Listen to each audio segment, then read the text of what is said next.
100% Sabno Manivan. Alors aujourd'hui, je voudrais te parler de l'influence de Van Gogh sur mon travail.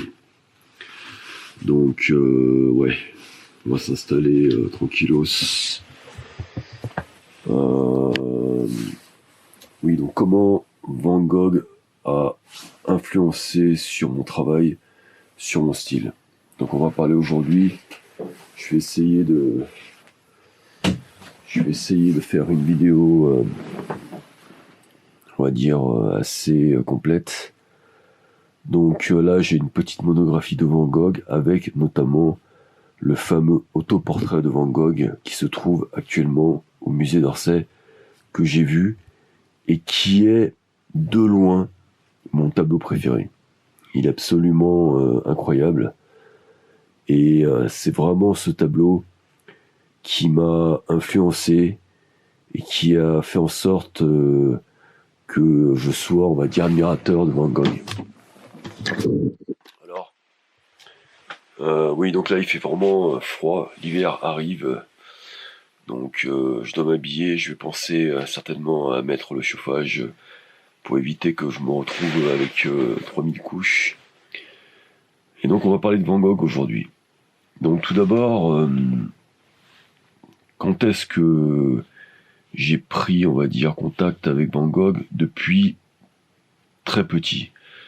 Dans notre maison familiale, on ne lisait pas beaucoup de livres, on était plus télévision, voilà, c'était pas trop dans notre culture, dans nos habitudes de lire beaucoup de livres, mais il y avait dans notre bibliothèque un livre, La vie de Van Gogh. Et ce livre, je le connais depuis pratiquement ma naissance, tu vois. Je le voyais toujours dans la bibliothèque. Et puis, je devais être au collège, peut-être. Je me suis dit, tiens, je vais essayer de lire ce livre, tu vois. Je vais essayer de, voilà, ça m'intéressait. Donc, j'ai commencé à lire le livre, et franchement, j'ai kiffé, tu vois. J'ai trouvé que c'était super intéressant. C'était plutôt bien écrit d'après ma mémoire.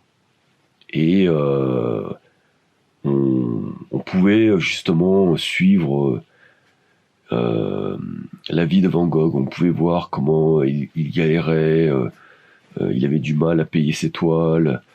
Voilà, l'auteur était extrêmement précis. Donc ça, c'est vraiment ma première impression, mon premier contact avec Van Gogh. Ensuite, j'ai commencé à faire des études d'architecture et je crois que c'était quand j'étais en 4e année ou en 5e année. J'ai un pote qui m'a proposé de faire un voyage à Amsterdam avec 2 autres potes. C'était, je me rappelle, pour la fin de l'année. Non, c'était en 5e année, c'était pour la fin de l'année. Donc on était allé justement pour passer le nouvel an là-bas. Et donc pendant ce séjour, j'ai eu l'occasion de voir le musée Van Gogh. Donc là j'ai vu toutes les toiles. Voilà, j'étais quand même impressionné, mais à l'époque, comme je ne peignais pas, je regardais, on va dire, avec de la marge, avec de la distance, tu vois. Je n'étais pas imprégné, je n'étais pas dans une euphorie. Et pourtant, j'étais aussi quelques mois plus tard au MoMA, et là, je vois justement les fameux tableaux de Van Gogh, dont La Nuit étoilée. Et là, pareil, bon, je trouve ça très très bien, mais sans plus, tu vois, voilà. Donc, quand je me suis mis à la peinture, il y a 3 ans, le premier peintre que j'ai étudié, c'est Van Gogh, parce que j'avais déjà ce background. Donc j'ai commencé à me dire où est-ce que je peux voir des Van Gogh. Donc je suis allé dans le musée de la ville de Lyon, il y avait un Van Gogh, mais vraiment un tout petit truc, tu vois, donc c'était pas incroyable. Et puis je suis monté le mois suivant à Paris, Et là, j'ai pu voir les fameux tableaux de Van Gogh au musée d'Orsay. Je pense que la collection du musée d'Orsay de Van Gogh est absolument incroyable, parce qu'il y a vraiment les chefs-d'œuvre, tu vois, les meilleurs tableaux, et notamment ce fameux autoportrait qui pour moi est un chef-d'œuvre, et c'est un tableau que j'adore. Donc, vous allez essayer, voilà, on avance et on va essayer de comprendre justement comment ce tableau m'a influencé et pourquoi aujourd'hui je dois, on va dire, une certaine partie de mon travail à l'influence de Van Gogh. Alors, je commence à étudier parce que j'ai été choqué par ce tableau qui est absolument phénoménal. Je ne crois pas avoir vu de tableau aussi incroyable jusqu'à présent. Et c'est un tableau qu'il fait à la fin de sa vie, sachant qu'il est mort jeune. Mais il le fait pendant une période précise, et on va parler justement de ces périodes. Chez Van Gogh, il y a plusieurs périodes, mais il y a essentiellement 2 périodes que j'identifie et qui sont très claires. La période avant l'influence de l'art japonais et la période après l'influence de l'art japonais. Et là, on voit clairement la différence. Avant l'influence de l'art japonais, les tableaux de Van Gogh étaient, je trouve, sombres. Et ils étaient sombres et il manquait, je trouve, d'harmonie, de lumière. Il manquait quelque chose. Après l'influence de l'art japonais, les tableaux deviennent lumineux.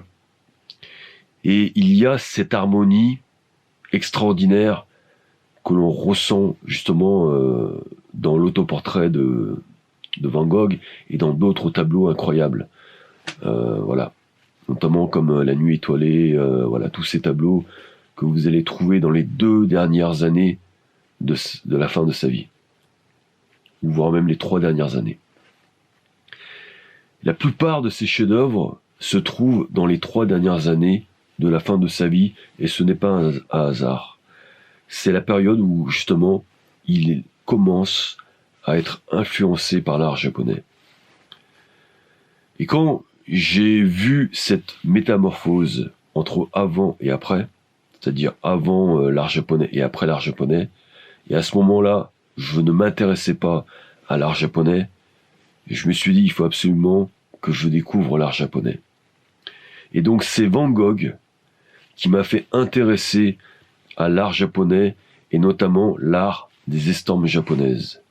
L'art des estampes japonaises, c'est un art qui a un nom spécifique, ukiyo-i. D'accord, c'est le nom, on va dire, qui caractérise l'art des estampes japonaises, donc je préfère utiliser le terme ukiyo-i. Et là, je me dis, waouh, je ne connaissais pas grand-chose à l'art japonais, et encore moins au maître de l'ukiyo-i, et là je commence à étudier.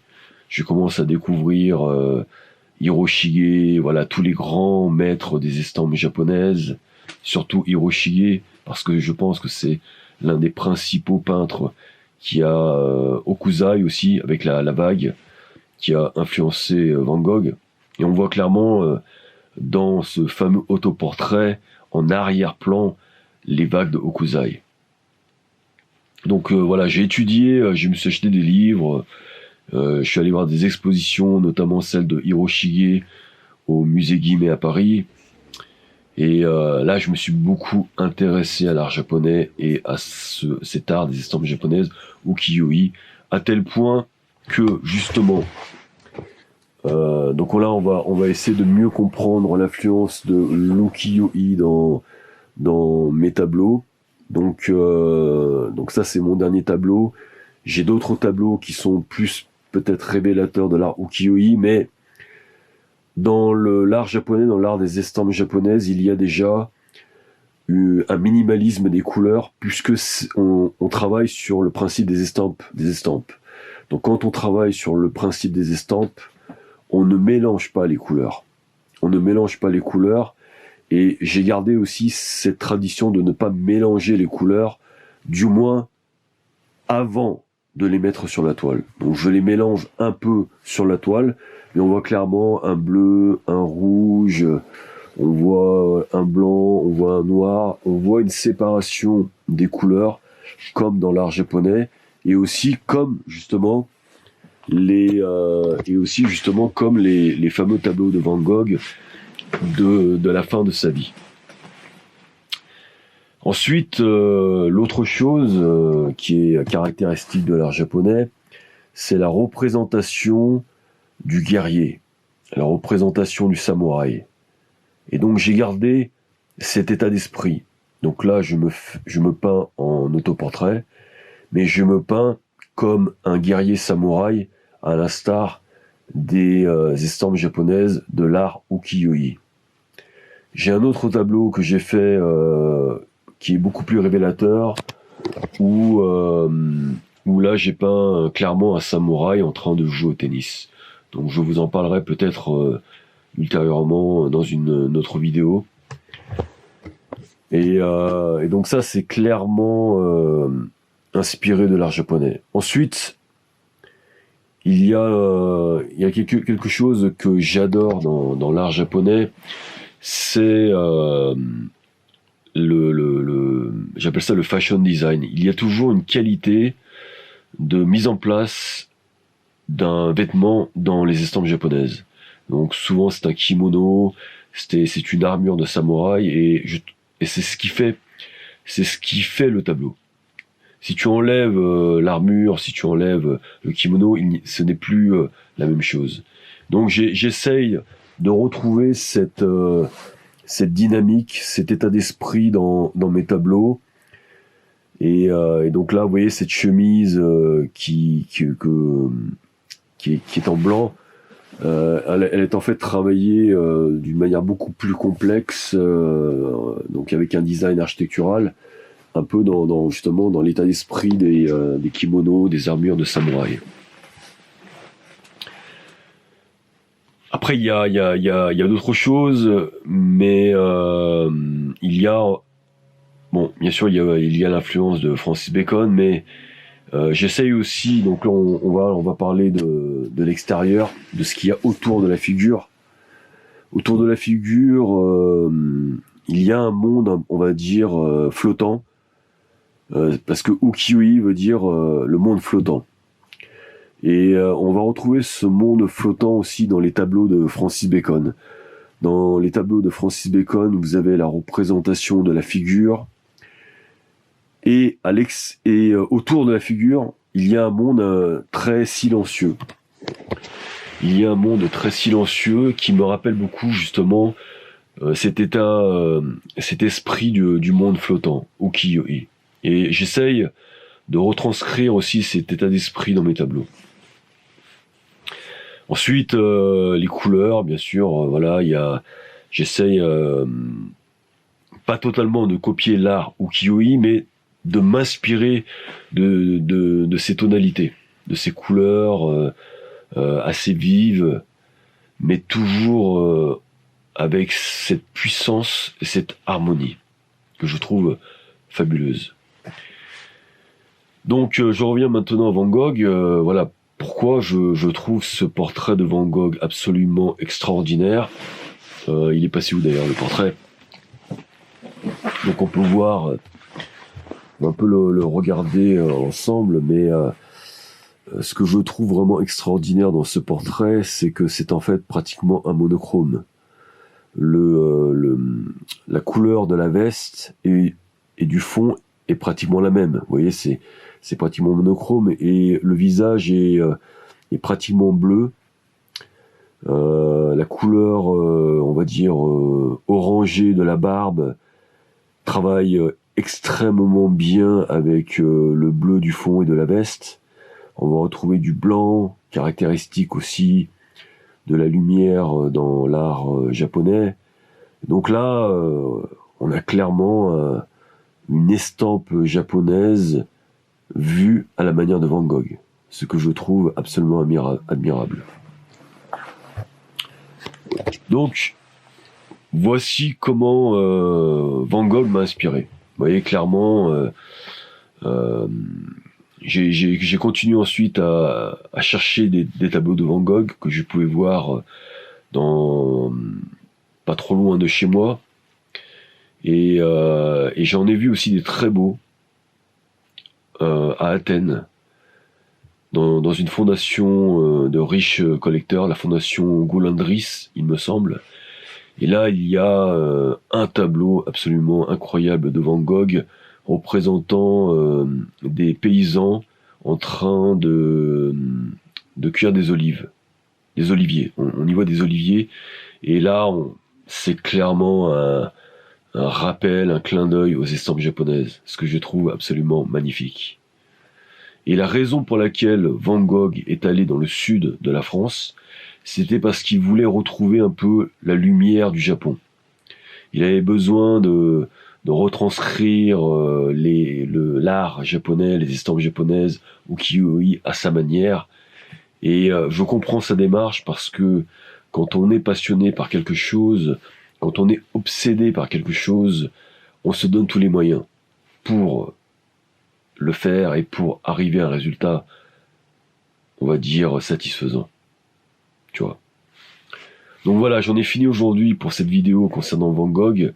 Je pense que je vais continuer une série de vidéos sur les artistes et notamment les peintres, surtout les peintres qui m'ont influencé, parce que j'aime bien justement leur rendre hommage. C'est aussi un remerciement, tu vois.